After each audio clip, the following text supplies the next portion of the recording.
guys. Thank you, Richard, for the introduction. We're really happy to be here. And I think we can go ahead off the instructions slide panel. I'm Joel Witt here with AntoniaDodge. We work at a company called Personality Hacker, just like Richard mentioned. And we have noticed that there's been a long transition for many years into the digital world among people that are in the type world. But there was a virus of unknown origin that hit a couple of years ago that I think accelerated this for all of us.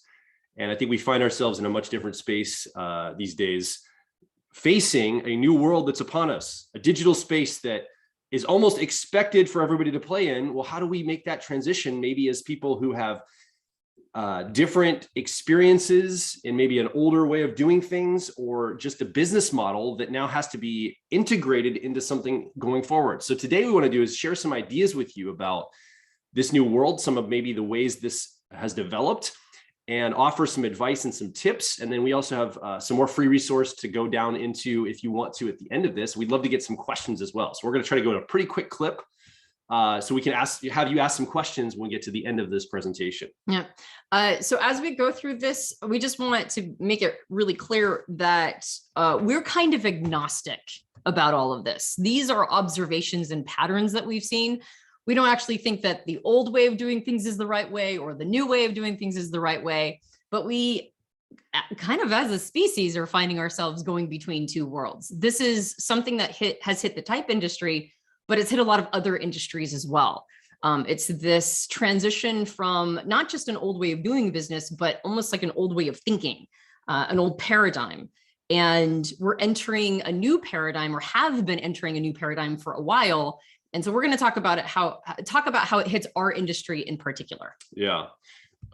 As Gen Xers, we have a lifetime of experience of being between two worlds. And Tony and I were both in our generation in the middle of high school when the internet came online. Like when we started our high school, our middle school experience, everything was analog. And by the time we graduated high school, things had transitioned to an internet world that was digital, and then into college area life and all of that. So we have this kind of weird experience where we tend to find ourselves between two worlds often.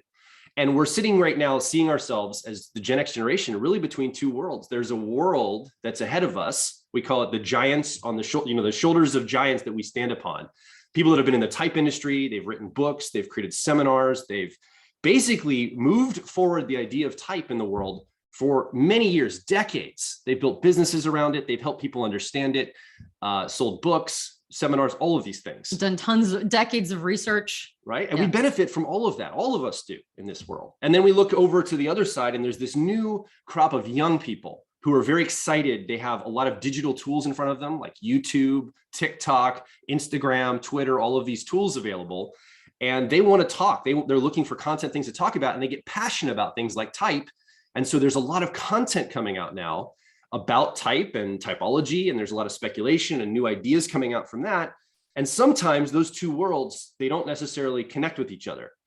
And we were thinking a lot about this, saying, well, maybe it's just a matter of just connecting the two worlds. But we think the challenge is actually a little bit broader than that. We actually think it's two different worldviews that are showing up here.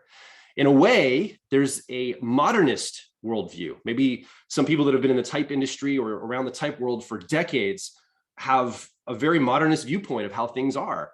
And I think the newest people coming into this space have more of a postmodern viewpoint. So we want to just talk a little bit about the differences here, then talk about some tips and things that you can maybe be thinking about as you may want to connect things in your life or your business or whatever you're doing with type into the future. And then we have some more free resources at the end if you want to go furher. So the way we're defining modernist and postmodernist, even though those are both enormous words that have a lot of connotation to them, we're basically kind of shorthanding the concept of a modernist worldview as the idea that there are single sources of information, that experts exist, that there is an ultimate guide, an ultimate person who has an answer, and that we rely on that, right? Like we all collectively rely on people who are experts in their field. And we're comparing and contrasting that with a sort of a new way of looking at things, which is postmodernism, which is nobody's an expert. We're all collectively experts. We all have this information that we all share together. There's no one single source. There's a gajillion different sources, and then we have to just kind of guide ourselves through this process and try to figure out which of those gajillion of voices that we're going to personally follow or lean into. So it's very that when I say modern and postmodern, that's the shorthand that we're using for those ideas. Yeah, let's go this a little bit further, because I think we can show some specific ways this breaks down. So if we, slide on your screen right now, if you look on here, kind of the difference between modern values and postmodern values, this is kind of how we see it. Type professionals, and that's really what we're talking about. Anybody that's been in the type world for a while, whether you're making money at it, whether it's a professional career, there's been a sense of almost coming into it from almost like a professional viewpoint. You studied almost like an academic way. You have a professional way you approach typology, right? A process you go through. So we call them type professionals versus type influencers. Influencers in the influencer digital space are the two kind of terms, broad categories we're looking at. On the one side of type professionals, we have modern values that favor research, building a career, or at least integrating that research and the knowledge of type into your career. There's emphasis on standards. Often there's an intent to build a business or further research or incorporate typology into an existing business or existing framework of some sort, right? These are more of the modernist viewpoints or ways of seeing it.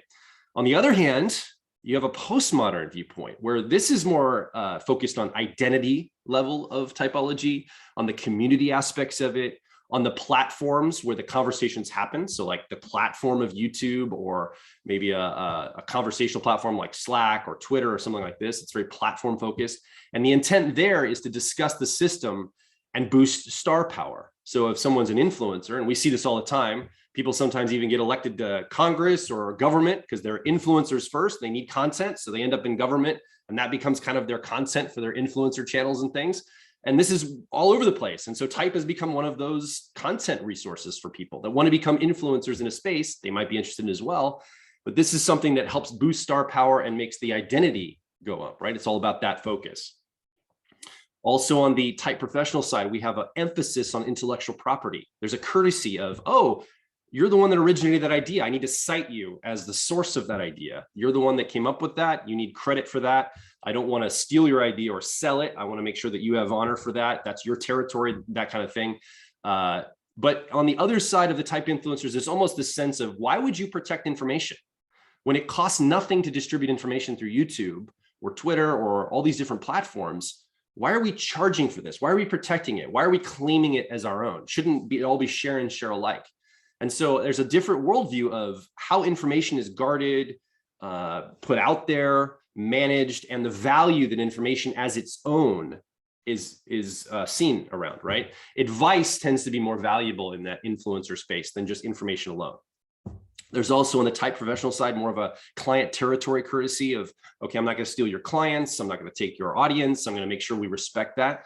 In the type influencer side of things, there's this notion that no one really should control access or people. It should be free. If it's on the internet, people shouldn't have to be in these walled gardens. Everything should be freely available. And again, there's nothing necessarily right or wrong with either of these viewpoints as we go down them. They're just very different aspects of worldview, right? It's just the way people come into these places and how they think about it as they're moving through the world.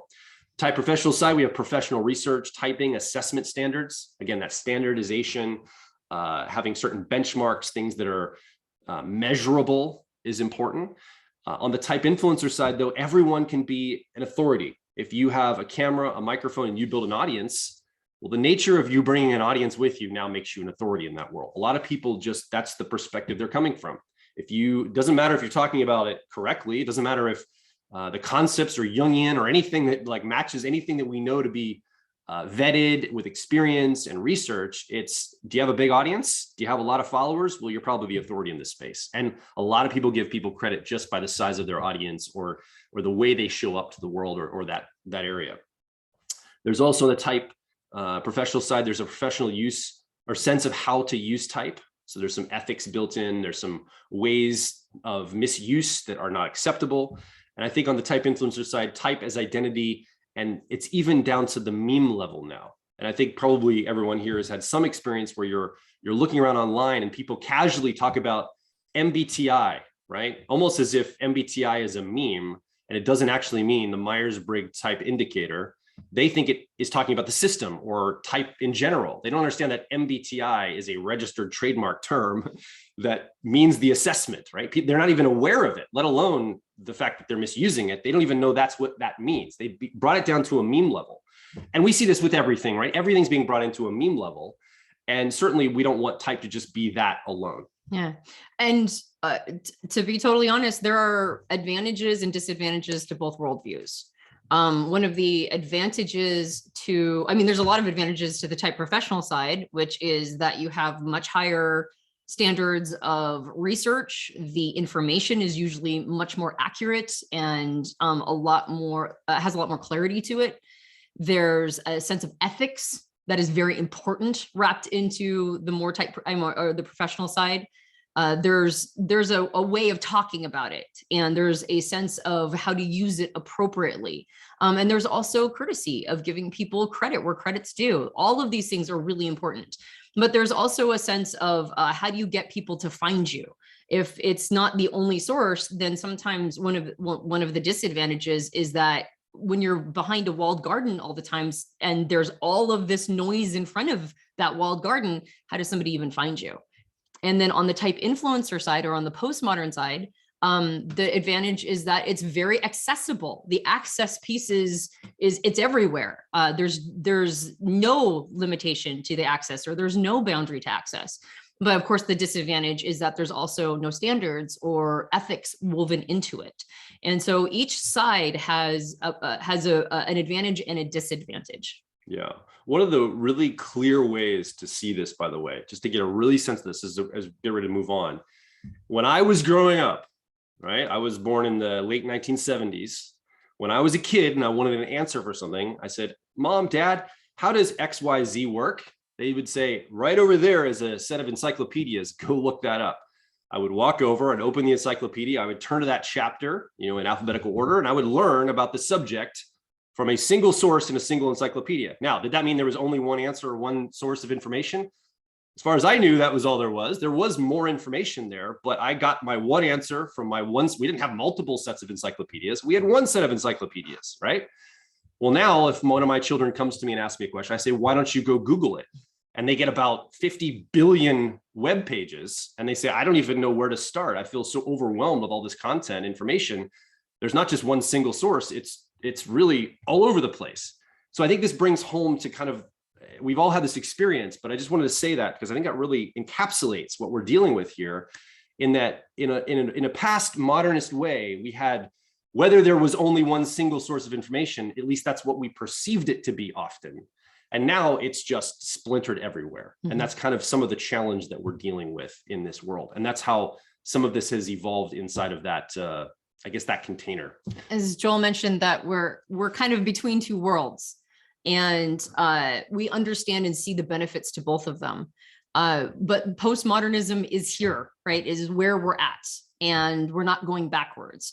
So how do we make sure that all of the beauty and everything that was built from the more modernist frame ends up surviving? How do we make sure that we bridge it and bring it into a postmodern world? How do we make sure that, we're not just standing on the shoulders of giants, but we're honoring all of their life's work, and we're making sure that it gets brought forward? And so, yeah, so we're going to basically be talking to people who are wanting to get some of the worldview of the type influencer world, some key concepts that we believe will help somebody maybe make the transition to a new digital space.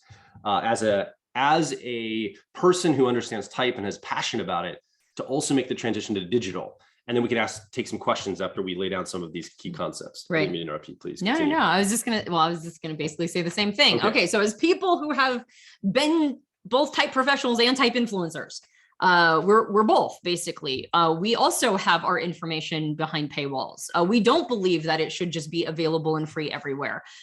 We think that standards and ethics are incredibly important, and we try to honor what came before. We do our best to make sure that we are communicating a sense of how to use type in not a cavalier way. And we also have a podcast that has, at this point, 12 million downloads.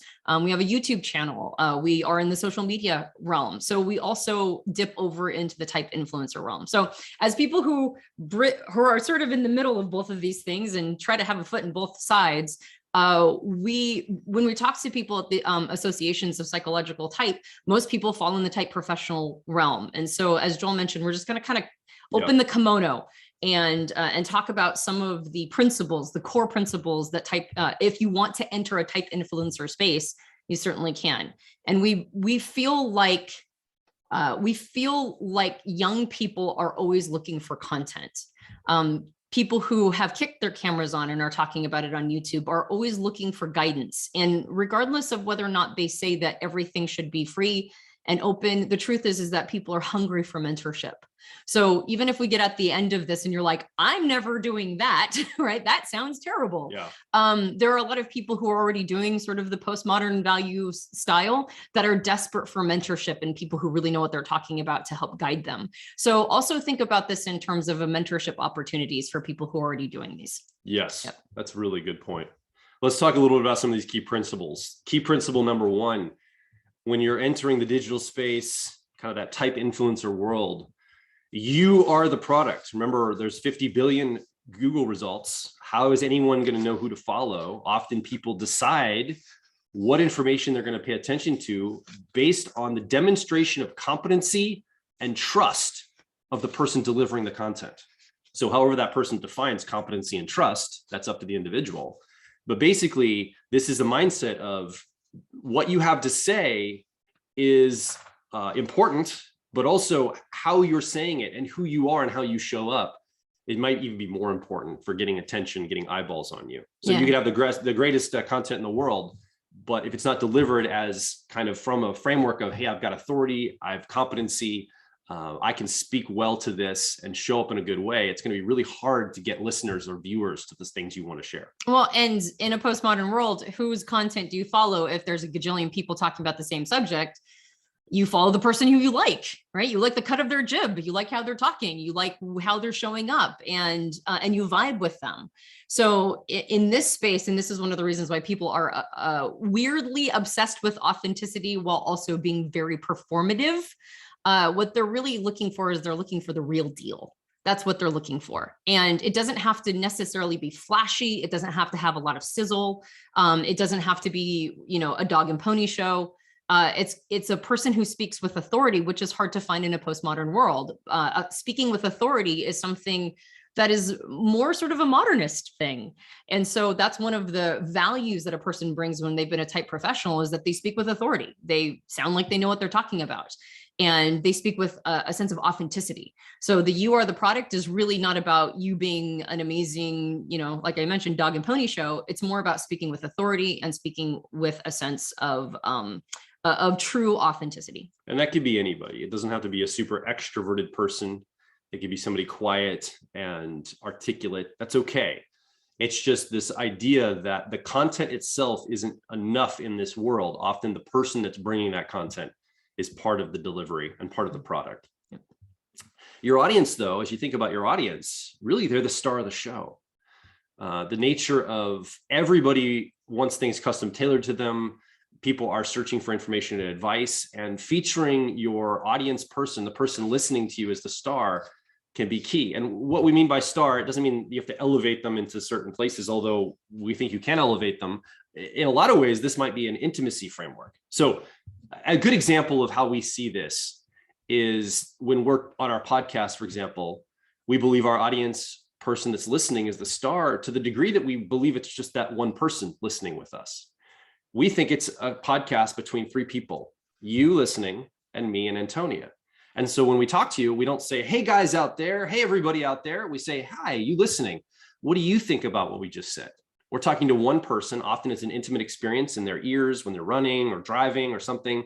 It's between us and them. And so we treat it that way. We treat them as the star of the experience, and they're one person with us. We're not speaking to an entire audience or crowd out there. Yeah. So I think that's a little bit of a reframe there. And in our new world, there's a great blog called Stratechery. It's a kind of a hard word to spell. He talks a little about what's called aggregation theory, meaning that, and I'll just encapsulate really quick, the key principle from that is, in the new world, whoever makes the audience person have the great experience is basically going to have the impact that they want. He talks a lot about user experience, ensuring that people that come to your content, your website, and all this have an amazing user experience. And the people that dial that in, well, they're the ones that are winning in this space, basically. So making your audience your star is a key concept. Yeah, well, they certainly experience themselves as the star. So it's okay to play to that a little bit and acknowledge that we're all the heroes of our own story. Do you even need to be in the digital space? I think that's a really fundamental question to ask yourself. Some people here, you don't need to go and start a YouTube channel or a podcast. This is an opportunity potentially available to you. But you need to know your goal of what you're after, because maybe this isn't the right fit for you. Depending on your business model, depending on how you want to move forward in the world, depending on how you want to communicate, knowing your goal can really inform if you'll do this at all. And if you do, what you will do. You might be, maybe you're just an audio person. You don't want to be on camera and you want to do an audio podcast. Well, knowing your goal will help you determine, is that all I can do? Is that good enough? And I think knowing your goal is important. And I'll just give you the key tip here from an online digital space. If you remember nothing about anything we talk about, this is going to be one of the biggest movers that I'm going to give you right now.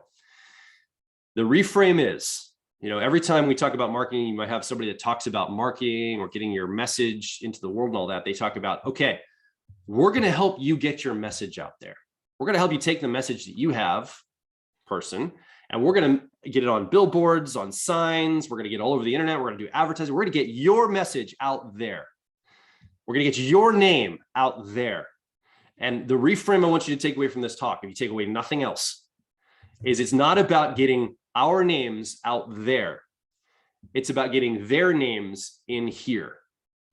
Okay. And if you can build a digital strategy that gets people's names into your ecosystem, that's a much better strategy than just getting your name out there, because you're at the mercy of the platform or the thing that you're using on that. Getting names in here is really important. And this also comes down to owning the relationship with your audience, because if you have their name, if you have their contact information, if you know who they are and you're able to communicate with them, well, now you own that relationship. You're not dependent on somebody like YouTube or iTunes or Twitter, and maybe they turn you off, or maybe they change their algorithm and you can't reach as many people. You're not dependent on the platform you're using. You're capturing people's information so that you can have a direct relationship with them. We found email to be very valuable in that, to help drive back to the things that we produce, the content we produce. And so I'd recommend email as one of the primary tools that you set up to own that audience relationship, because when you own that relationship, now you can nurture that relationship. Now you've got more accessibility to reach out to people. You can be more casual with them. You can have a two-way back and forth with them. You're not just broadcasting messages onto a platform and hoping for the best. You're now nurturing and developing that relationship with an audience. And then the other thing I think is niching your content. This is really hard in a world where you type something into Twitter and you get 50 billion results.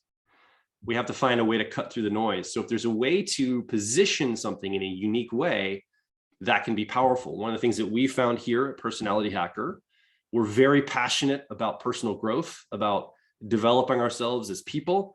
And we understand that understanding typology can really speak to that. It gives us a tool set and a framework to apply some personal growth principles. And what's nice about type 2 is it custom tailors personal growth to the individual. It starts with the individual, the you are here dot of their life. On the map, it says, here's where you're starting from. Not all of this advice, this personal growth advice, is going to apply to you because you're uniquely wired as your personality type. So probably don't pay attention to all these things. That's going to kind of mess you up, but all these things are great for you. A different type would give different advice to.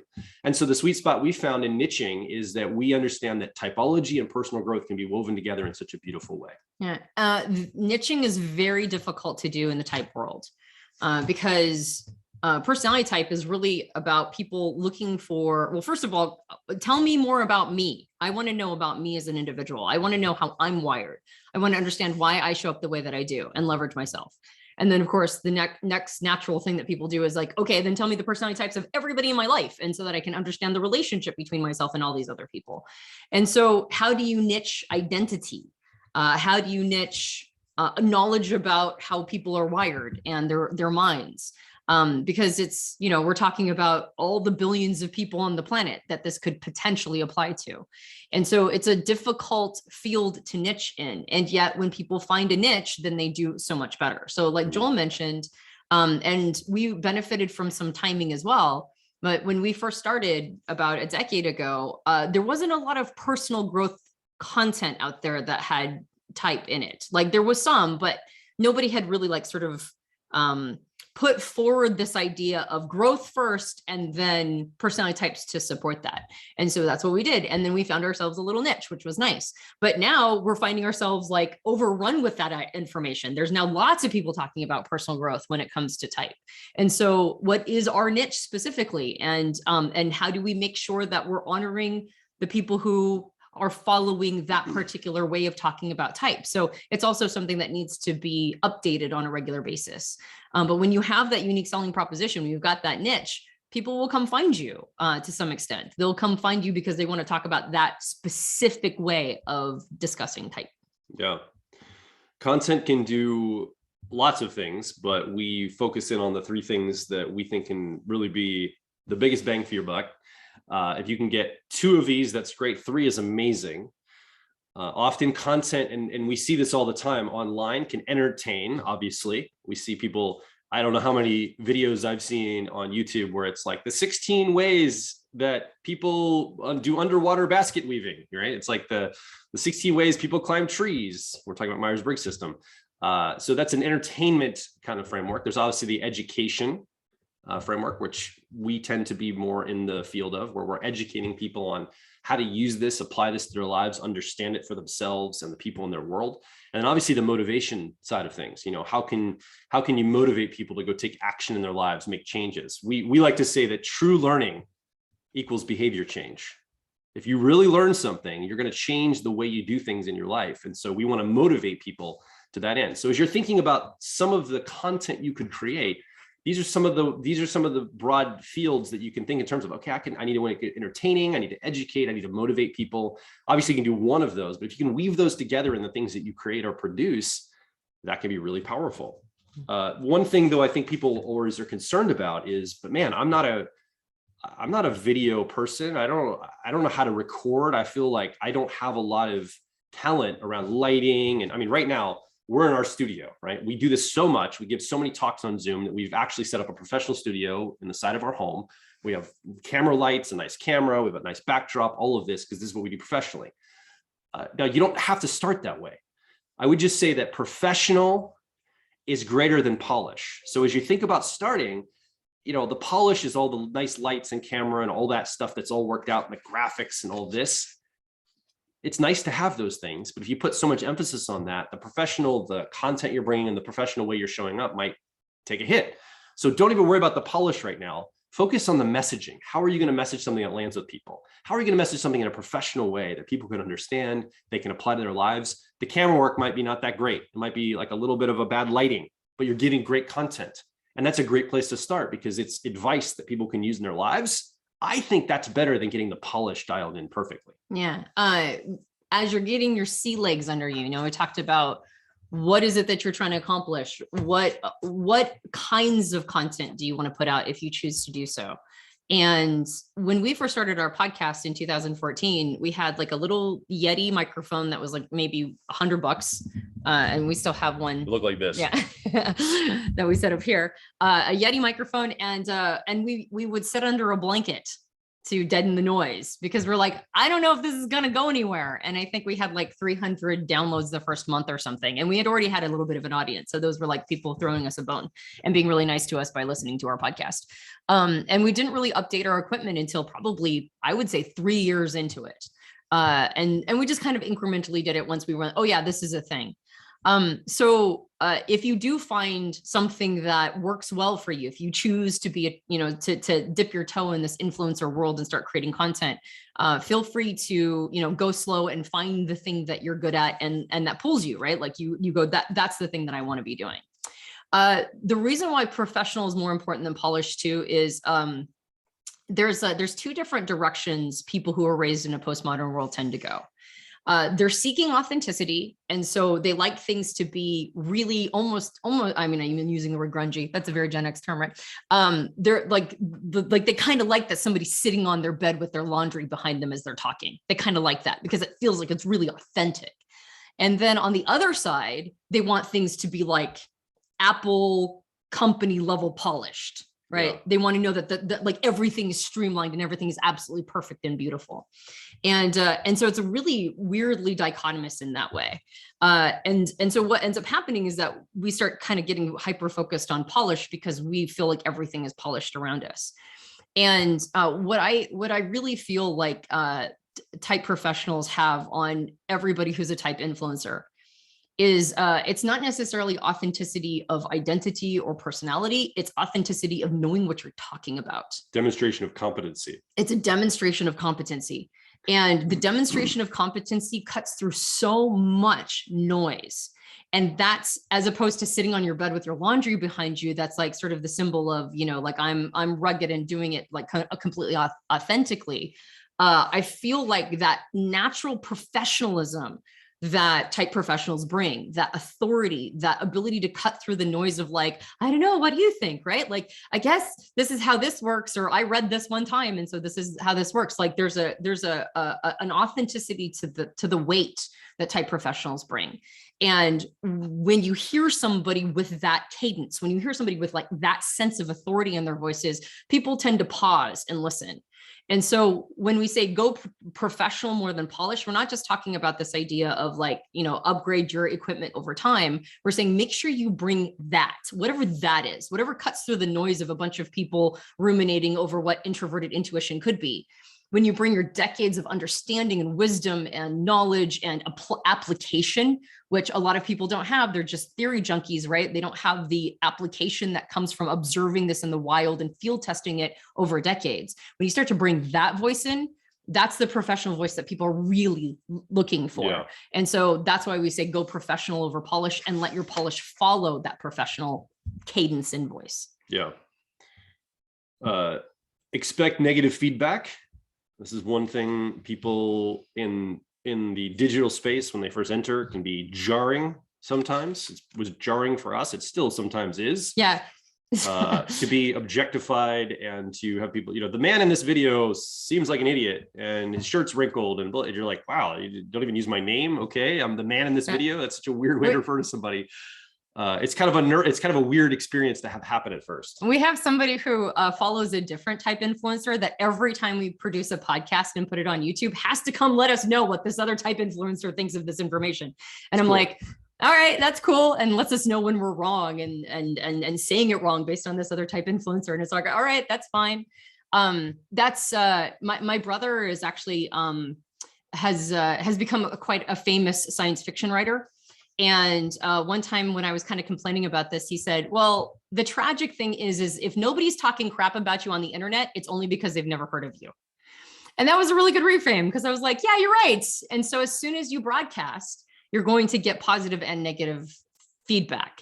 And it's really easy to get demoralized by the negative feedback, particularly if people don't know what they're talking about or, you know, project ill intent. You know, we gave this talk before, and when we put up the slide that said that postmodern type influencers have a tendency to see this idea of putting things behind a paywall as being greedy, they thought that maybe that's what we were insinuating. And we have our content behind a paywall. Like we have free podcasts. It's the thing that we've been doing for years, and we put those out and we don't put advertising on it unless we're talking about our own content or our own paid premium programs. But there is a free line aspect of it. Like we put that podcast out, whether or not somebody ever buys from us. But most of our content, particularly the really deep stuff, the stuff that we think moves the needle, all of that is premium content.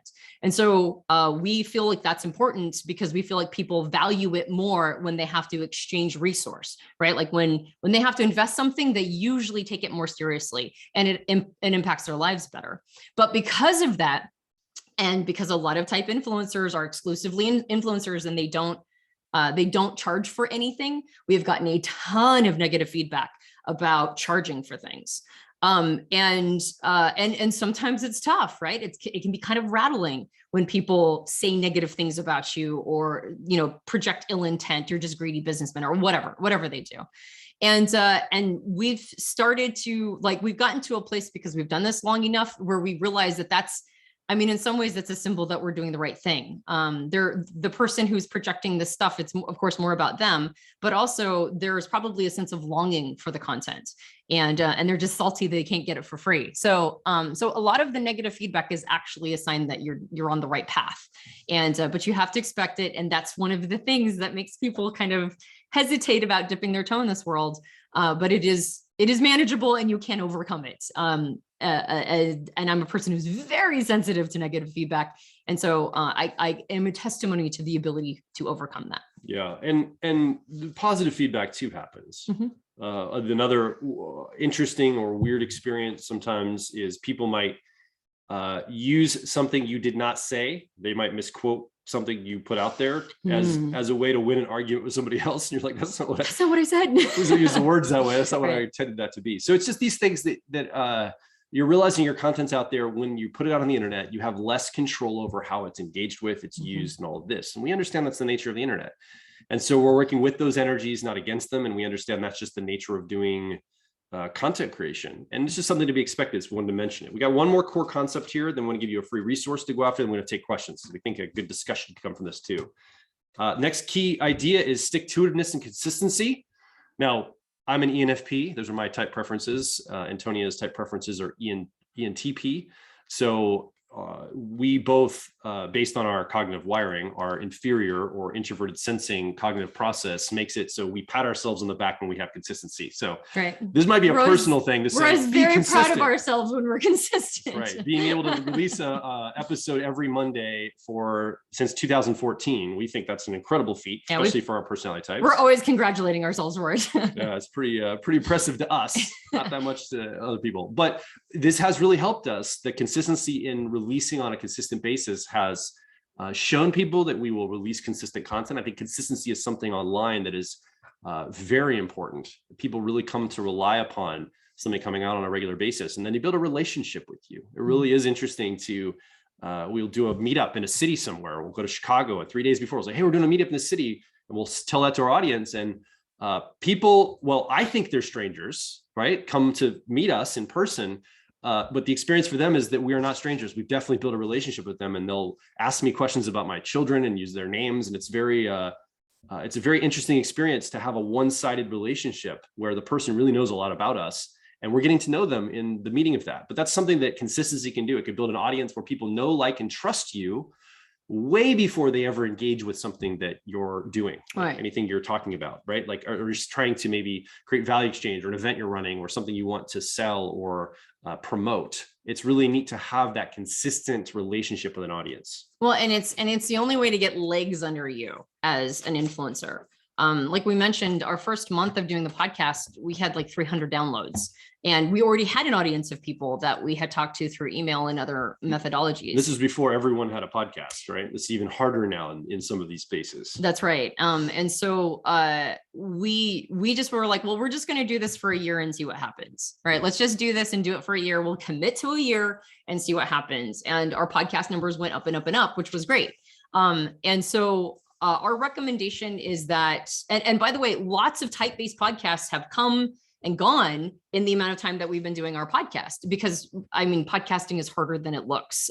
It's one of those things that looks like it's going to be super easy, but it takes a little bit of getting used to it, and you find your voice through it as well. That stick-to-itiveness and consistency allows you to find your voice.